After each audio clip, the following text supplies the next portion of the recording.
Las lesiones es uno de los principales problemas que tienen los clubes y los jugadores de alto rendimiento, muy especialmente en el caso del fútbol. Cuando una gran estrella, sobre todo en casos como el actual de Dembélé, que está recién fichado por el Barça, entonces todo el mundo empieza a cuestionar, a analizar las causas de esta lesión. Las lesiones de isquios, y más concretamente del bíceps femoral, son muy recurrentes en el fútbol y que no están tan presentes en dos deportes como el baloncesto o el rugby o el tenis. ¿Qué sucede y cuáles son las causas? Yo aquí no me atrevería a decir cuáles son, por qué se lesionan. De hecho, los grandes clubes están invirtiendo gran cantidad de medios de los servicios médicos para poder prevenir las lesiones, muy concretamente los isquios y más en concretamente el bíceps femoral, que es el que más se rompe. Los ejercicios más típicos de trabajo de los isquios, como es el caso del estiramiento nórdico, el trabajo excéntrico de rodillas, ir bajando, parece que sobrecarga mucho más el semimembranoso y el semitendinoso que no el bíceps femoral. Pero entonces una de las posibles causas están en la forma de correr. Vamos a ver cómo corren, cuál sería la manera natural, de correr los seres humanos en función de nuestro diseño genético. Entre otras muchas variables, vamos a fijarnos solamente en una. Si nosotros miramos frontalmente al sujeto cuando corre, debe haber un apilamiento, una alineación entre la línea entre la articulación de la cadera, la rodilla, el tobillo y el pie. Es decir, que todo este conjunto de la pierna se mueven en un mismo plano. No obstante, en algunos deportes, por ejemplo en el atletismo, en los corredores de velocidad y casi en un altísimo tanto por ciento de los futbolistas, cuando corren sin balón lo están haciendo con una importante rotación de la articulación externa, de la articulación de la cadera, y luego en el aire pasa otra vez a rotación interna y otra vez a rotación externa. Cuando el pie se apoya en el suelo, no se apoya en la dirección de la carrera, sino que se apoya completamente abierto hacia el exterior.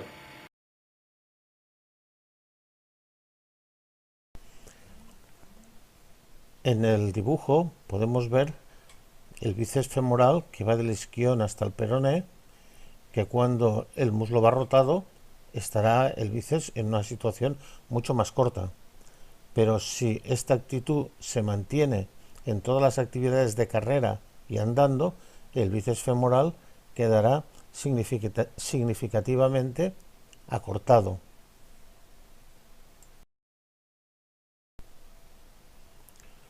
Cuando se chuta o se hace un pase hacia el interior, esta rotación externa que suele llevar el jugador se rompe para pasar a una extensión de rodilla y rotación interna de cadera. Esto supone que sobre un bíceps femoral acortado, el estiramiento, la acción de estiramiento es mucho más intensa, favoreciendo la aparición de pequeñas micro roturas, que en una situación de fatiga, de sobreentrenamiento, en una jugada que exija una posición forzada, que el riesgo de la rotura de fibras ya importante sea mucho mayor. De aquí la necesidad de incidir sobre la técnica de carrera sin balón a fin de no acortar el bíceps. Comparemos una vez más la diferencia entre correr adecuadamente sin balón, el deportista con calzado amarillo, con el futbolista que lleva las rotaciones externas de rodilla con el calzado negro.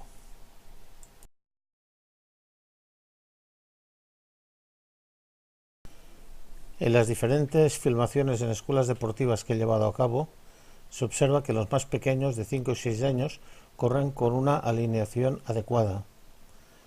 Pero como todo el trabajo se hace con balón y de forma específica, a medida que crecen van adoptando una técnica de carrera cuando no llevan el balón en los pies, con rotación de cadera como si estuvieran conduciendo el balón. Esto se automatiza y queda fijo. como podremos ver en los primeros, en los más jovencitos, que están corriendo adecuadamente. A medida que van creciendo, las rotaciones están más presentes, y en los adultos, en un altísimo tanto por ciento de los futbolistas filmados, todos ellos estudiantes de educación física y animación deportiva, se presenta una importante rotación coxofemoral, además de otras alteraciones en el apoyo del pie.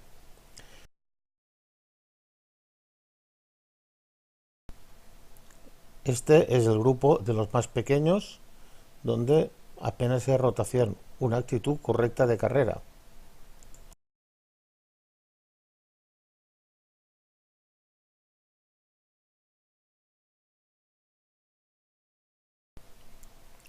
Grupos ya de más mayores, de alevines infantiles, donde las rotaciones ya se están generalizando.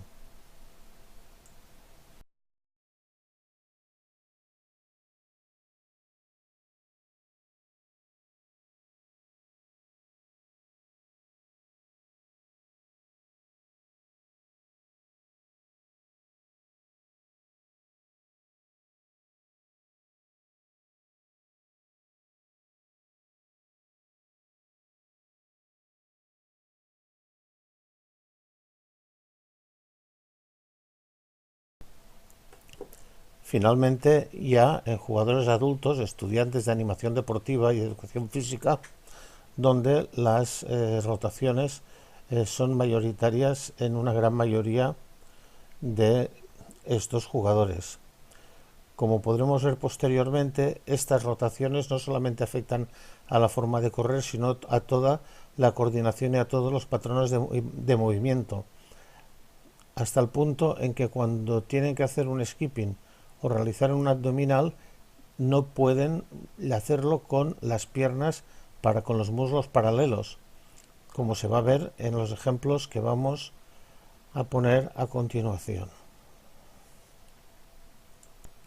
Este es el ejercicio que se les pide que realicen los deportistas, ejecutado correctamente, y aquí tenemos a los dos futbolistas la dificultad que tienen o la imposibilidad de terminar el ejercicio con las rodillas juntas.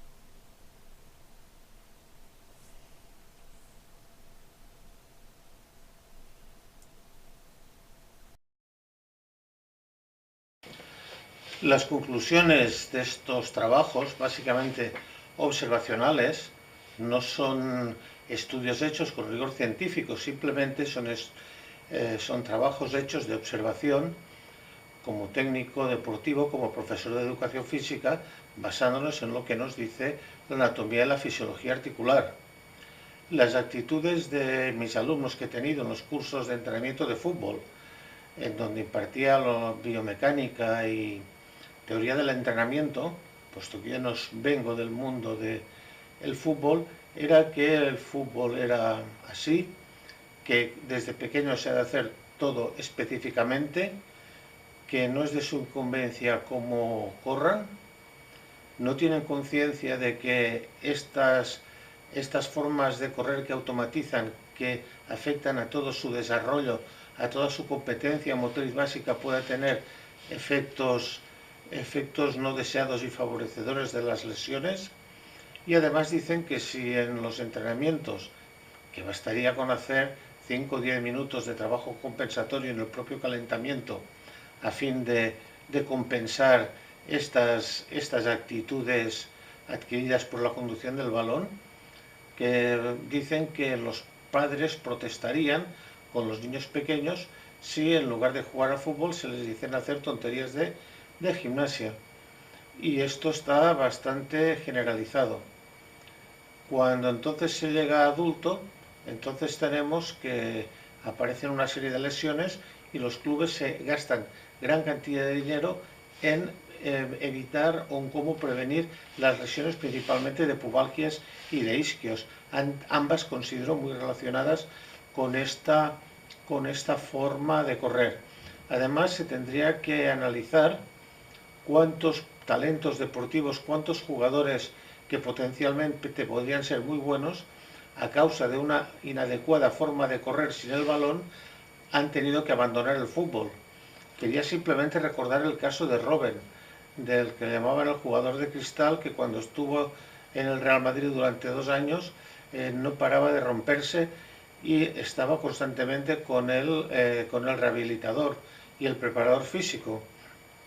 Una vez lo vende el Madrid, pues cambió completamente su relación con las lesiones hasta convertirse en uno de los mejores jugadores del mundo.